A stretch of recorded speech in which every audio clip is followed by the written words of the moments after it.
Halo semua, kembali lagi dengan saya Calvin. Kali ini saya membahas lagi tentang timnas Indonesia. Gila, jadi tiap 3 hari ada pertandingan tentang timnas U23. Jadi kali ini karena kita sudah kalah lawan Uzbekistan, kita melawan Irak. Karena Irak sebelumnya kalah lawan Jepang. Jadi ini perebutan tempat ketiga. Nah, kalau bisa kita menang di sini, kita otomatis lolos Olimpiade dan satu grup lawan Argentina di Olimpiade nanti. Kita bahas pertandingannya dulu. Jadi line up-nya maksudnya. Irak main dengan 4-2-3-1 yang tentu saja pemain yang nggak ada yang aku kenal. Indonesia bermain dengan formasi 3-4-3. Ya ini formasi biasa sih. Hernando Ari sebagai kiper, Nathan Choaon, Justin Hubner, dan Muhammad Ferrari sebagai 3 center back. Hubner jadi kapten di laga ini karena Rizky Ridho absen kena kartu merah dan Pratama Arhan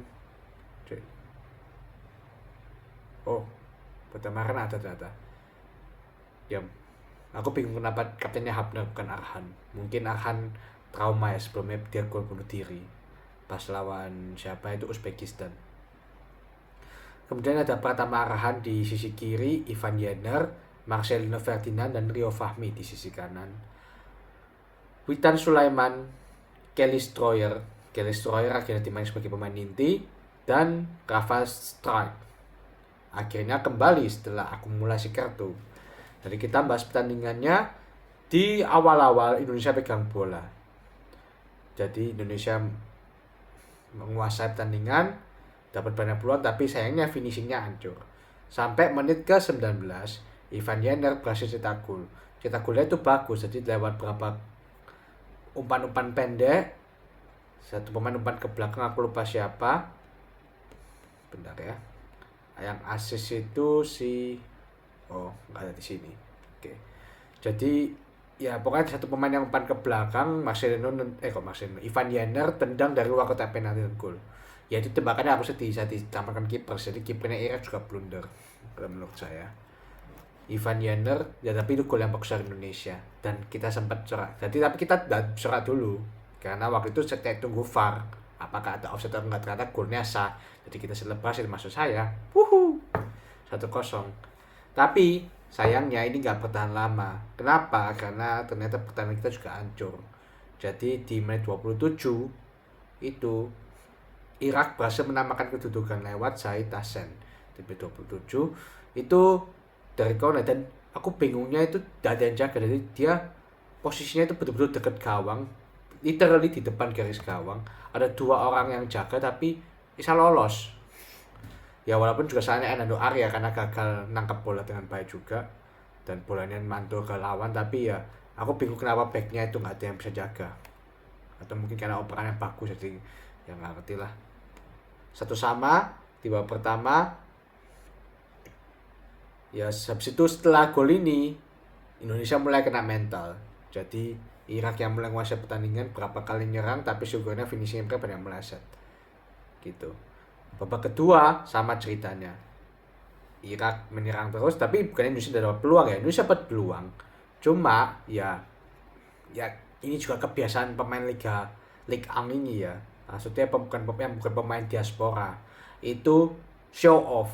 Jadi gini, pemain timnas itu ternyata tahu kalau mereka itu ditonton oleh seluruh rakyat Indonesia. Maksudnya sekarang kan banyak nobar apa gitu, dia nonton kan banyak, euforinya juga naik di sosial media juga di up semua. Itu mungkin bikin mereka tegang, dan tegangan itu kelihatan. Dan kayak Marcelino lagi show off berkali-kali, dia egois, dia nendang sendiri, dribble dewe apa, tendangannya jumpa fans lagi. Aduh, Marcelino sebenarnya skillful, maksudnya dia punya bakat, talenta, cuma dia itu egonya itu melebihi bakatnya sayangnya. Parah banget Marcelino di laga ini, betul-betul hancur.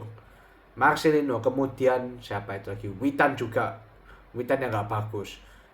Siapa lagi itu, Ferrari yang nggak seberapa bagus. Arhan ya lemparannya oke cuma nggak seberapa kelihatan juga. Rio Fahmi ya gas hancur juga. Kelly Stroyer akhirnya dicadangkan karena enggak finishingnya hancur.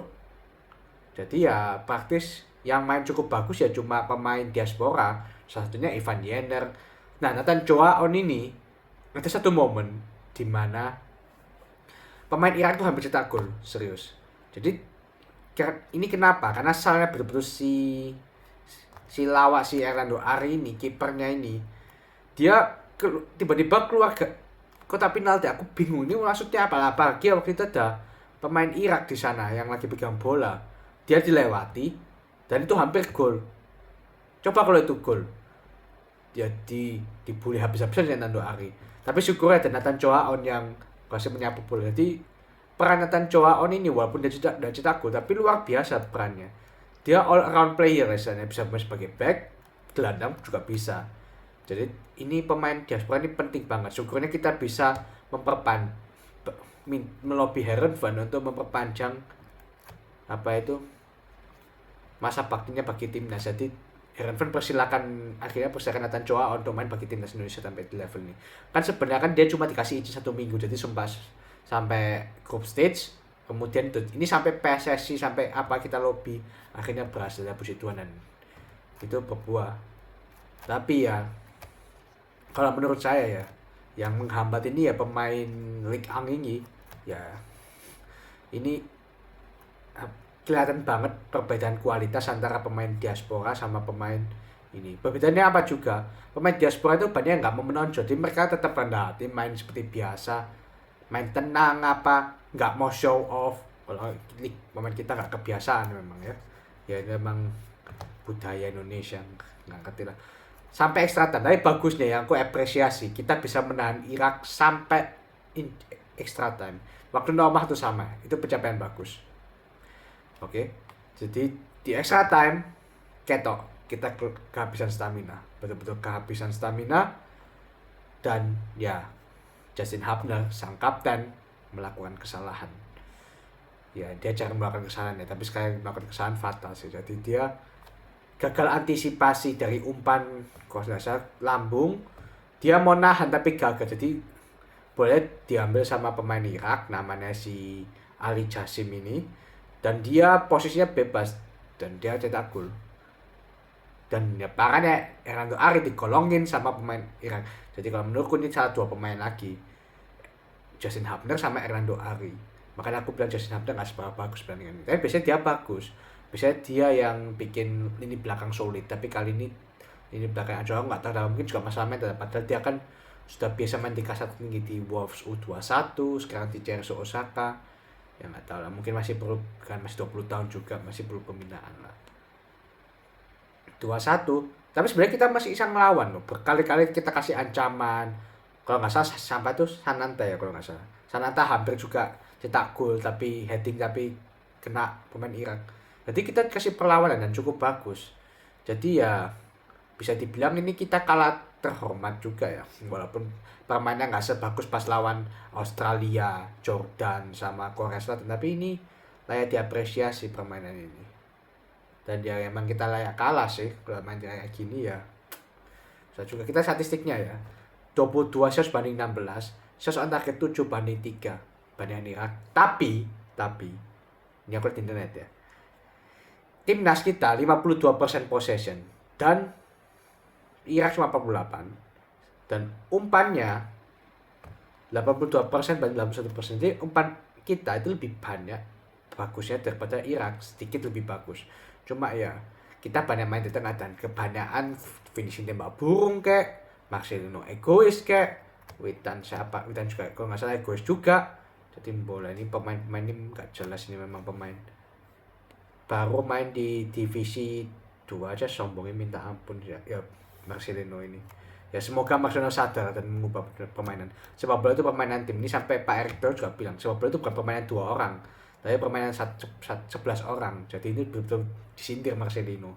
Sama satu lagi siapa itu, mungkin Witan. Dan juga satu lagi yang jadi kelemahan timnas Indonesia adalah sisi kanan. Sisi kanan terbukti ya, Ferrari sama Rio Fahmi ini ya kualitas Ligue 1 ya gini ya kacau. Jadi kalau kalian lihat juga Irak lebih sering nyerang dari sisi kiri daripada sisi kanan. Karena sisi kanan Pratama Arhan sama Choaon cukup solid.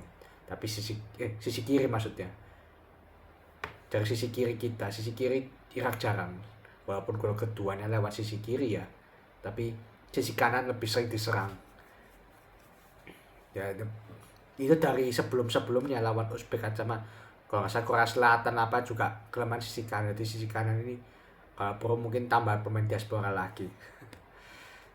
Asli emang pemain Ligue 1 ini asli nggak bisa diandalkan. Yang bisa diandalkan dari mereka cuma mereka berani berjuang, maksudnya berusaha untuk menyamai pemain diaspora. Jadi semangat juangnya oke lah, cuma kalau kualitas ketok banget.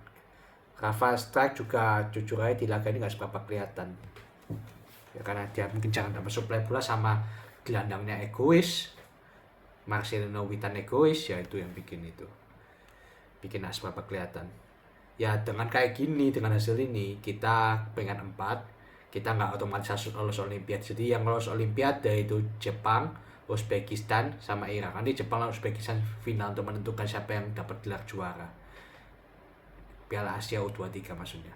Dan kita timnas masih ada harapan lolos Olimpiade, tapi harus lewat playoff. Dan playoffnya lawan siapa? Guinea.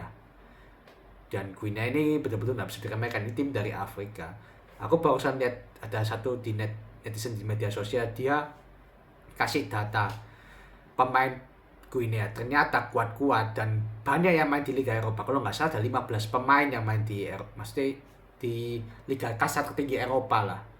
Jadi ya kalau kita lawan Irak nggak bisa menang ya, lawan ini bakal minggu depan lagi. Jadi ini bukan jangka waktu yang lama, tapi cuma 1 minggu. Jadi ya nggak tahu, kalau kecuali kalau mereka main tenang mungkin kita bisa kasih perlawanan. Cuma kalau enggak ya siap-siap aja kita nggak lulus Olimpiade ya. Itu lama kenapa ya, supporter jangan norak dulu, atau ya sepak bola jangan dipolitisasi jadiin ajang buat pansos artis ya, pansos pejabat, jangan, tolong ya. Ini bikin tekanan secara non teknis bagi timnas Indonesia, apalagi mereka masih muda, masih 23 tahun ke bawah.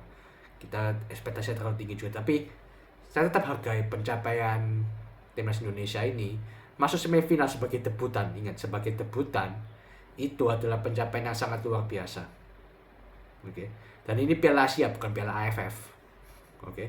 Bukan Piala Asia Tenggara, Piala Asia loh. Kapan kita lolos babak kedua aja nggak pernah loh. Jangan kan lolos babak kedua, masuk Piala Asia aja nggak pernah. Jadi ini betul-betul luar biasa. Kita bisa mengalahkan Australia, bisa mengalahkan Jordan, bisa ngalahin Korea Selatan. Itu 3 negara kuat ini, hebat loh ini. Walaupun U23-nya nggak sebagus timnas senior, tapi ini pencapaian luar biasa. Dan ini berarti siapa ya, Coach Sintayong ya, layak lah, sangat layak diperpanjangkan sesuai targetnya tuh, masuk semifinal sudah tercapai. 4 besar dia, ini tinggal tunggu aja apakah kita bisa lolos Olimpiade atau enggak. Kalau lolos ya puji Tuhan, kalau enggak ya sudah. Emang kualitas kita masih segini, memang butuh proses. Jadi ya apa itu, kita ya kalau menurut saya peluang lolosnya ya paling 5-10% ya. Kemudian bisa kita nggak lolos ya, we have to face it. Ini masih dalam proses soalnya. Masih ada harapan, cuma ya kita doakan aja yang terbaik bagi timnas Indonesia. Itu saja dari saya. Terima kasih sudah menonton review saya tentang timnas di Piala Asia ini.